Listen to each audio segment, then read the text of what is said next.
कहानी की शुरुआत होते ही हम देखते हैं एक जंगल को, जहाँ से होकर दो तांत्रिक जा रहे होते हैं और इन दोनों में एक इतना बड़ा तांत्रिक होता है कि वह मुर्दा इंसान को भी सीख कर उसके अंदर जान डाल सकता है। अब ये दोनों किसी काम से जंगल में लगातार ही आगे बढ़ रहे थे कि तभी थोड़ा आगे जाने पर इन्हें एक लड़की मिलती है जो कि इनसे मदद मांगते हुए कहती है कि प्लीज मेरी बहन की मदद कर दो। जो सुनकर ये दोनों थोड़ा सोचते हैं, जिसके बाद मान ही जाते हैं। जिसके बाद वे लड़की उन्हें अपने घर लेके जाती है, पर घर जाते ही हम देखते हैं कि वो लड़की गायब हो जाती है और उन्हें उस लड़की की बीमार बहन टेबल पे लेटी हुई मिल जाती है। वह दोनों तांत्रिक देखते हैं कि उस लड़की का गला तो अलग है, जो देखकर वो लोग समझ जाते हैं कि ये लड़की तो मर चुकी है। इसीलिए उनमें से एक तांत्रिक उसका गला सीख के उसके अंदर जान डाल देता है। और ऐसा करते ही वहाँ पर एक बहुत ही जोरदार रोशनी आती है और इसके अगले ही पल वह लड़की जिसका इलाज किया गया था वो खड़ी हो जाती है। तभी ये दोनों उस लड़की का रूप देखकर भ्रमित हो जाते हैं, क्योंकि वह लड़की दोस्तों कोई और नहीं बल्कि जंगल की नगीना होती है। और हम देखते हैं कि वो नगीना अपने सर को लेके हाथ में घूम रही है। इसके अगले ही पल वो नगीना एक तांत्रिक को जान से मार देती है और दूसरे तांत्रिक को इसलिए छोड़ देती है क्योंकि उसने उसे आजाद कर दिया था।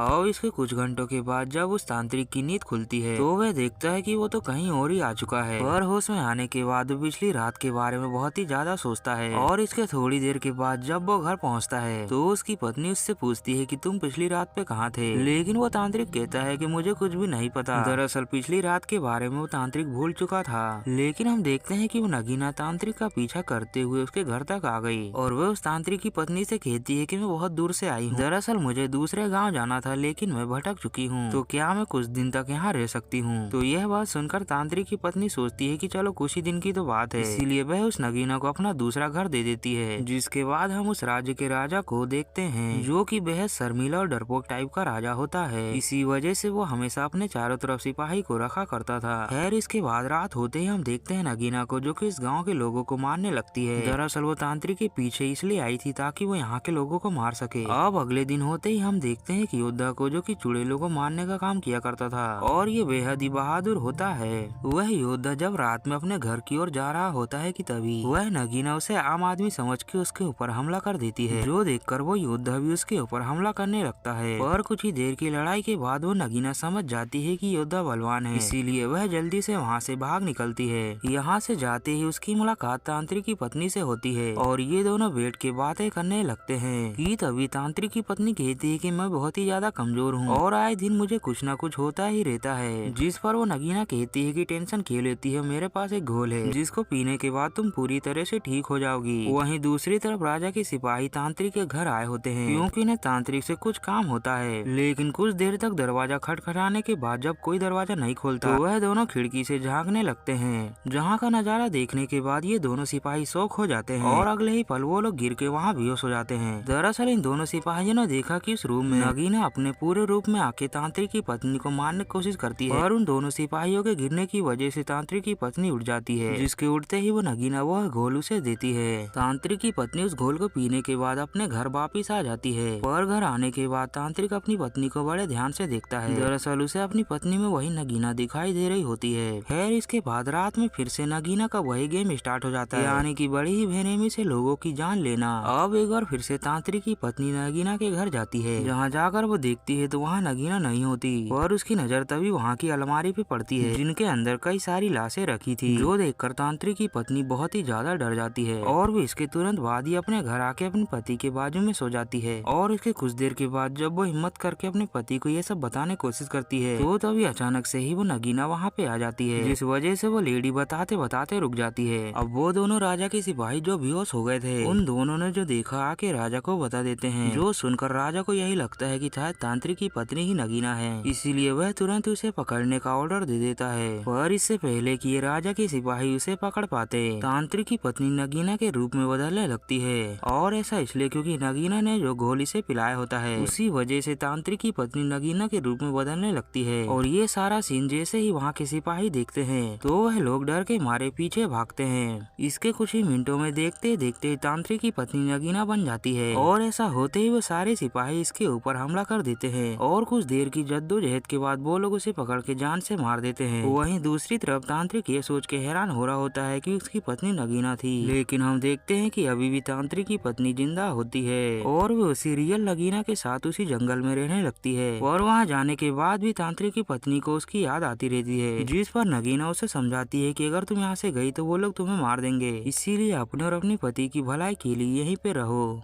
पर तांत्रिक की पत्नी जिंदा बच गई है, इस बात की जानकारी राजा को हो जाती है, इसीलिए अब ये सारे लोग प्लान बनाते हैं ताकि वो जिंदा ना बचे, और बड़े ही प्लान के साथ वो लोग उसे जाके पकड़ लेते हैं। पर हम देखते हैं कि तांत्रिक की पत्नी बहुत ही ज्यादा तड़प रही होती है। इतने में वहाँ पर तांत्रिक भी पहुँच जाता है और वह भी अपनी शक्तियों के द्वारा उसे मारने का प्रयास करता है, लेकिन जब ये सीन उसकी पत्नी देखती है तो अंदर से टूट जाती है, क्योंकि अभी तक उसे यही लग रहा था कि शायद उसके पति उसे बचा लेंगे। खैर अब जो भी हो, तांत्रिक की पत्नी को जिंदा जला के मार दिया जाता है। पर उसके जिंदा जलने के बाद तांत्रिक देखता है उसकी पत्नी के पेट में बच्चा था, जो देखकर वो जोर जोर से रोने लगता है, और उसके जलने के बाद सभी को लगता है कि शायद अब नगीना मर गई। और उतने में ही तांत्रिक के पास वही योद्धा आके बैठता है और वह उसे बताता है कि तुम सबने जिसे मिलके मारा वो नगीना नहीं थी, बल्कि तुम लोगों ने तो उसे मारा है, जो कि नगीना का बिछाया जाल था। इतना कहने के बाद वो बताता है कि रियल नगीना भी जिंदा है। अब ये जानने के बाद ये लोग अगले दिन जंगल में जाके उस नगीना को पकड़ लेते हैं। पकड़ने के बाद वो नगीना अपनी बातों से इन सभी को भ्रमित करने की कोशिश करती है, और जब ये सारे लोग नहीं मानते तो नगीना अपना असली रूप दिखाती है, जहाँ पर देखते ही देखते वहाँ पर तबाही मचने लगती है। और इस लड़ाई में तांत्रिक काफी ज्यादा घायल हो जाता है, क्योंकि वो नगीना इन सभी के ऊपर बहुत ही ज्यादा भारी पड़ रही थी, जिसमें हम देखते हैं कि बहुत कोशिशों के बाद भी उस योद्धा को वो जान से मार देती है। और इसके बाद बारी होती है तांत्रिक की, पर अब तांत्रिक भी हिम्मत करके उठता है और आगे बढ़ता है। इसके बाद उसने जिंदगी में सारी जितनी भी शक्तियाँ सीखी होती है सब यूज कर लेता है, और ऐसा करने के बाद आखिरकार वो नगीना को पकड़ ही लेता है, और पकड़ने के बाद ही उसे तुरंत ही अपने मंत्रों के द्वारा जान से मार देता है। और ऐसा करने के बाद आखिरकार नगीना मरी जाती है, जो देखकर तांत्रिक अपनी पत्नी को याद करके रोने लगता है। और यहीं पर इस कहानी का दी एंड भी हो जाता है।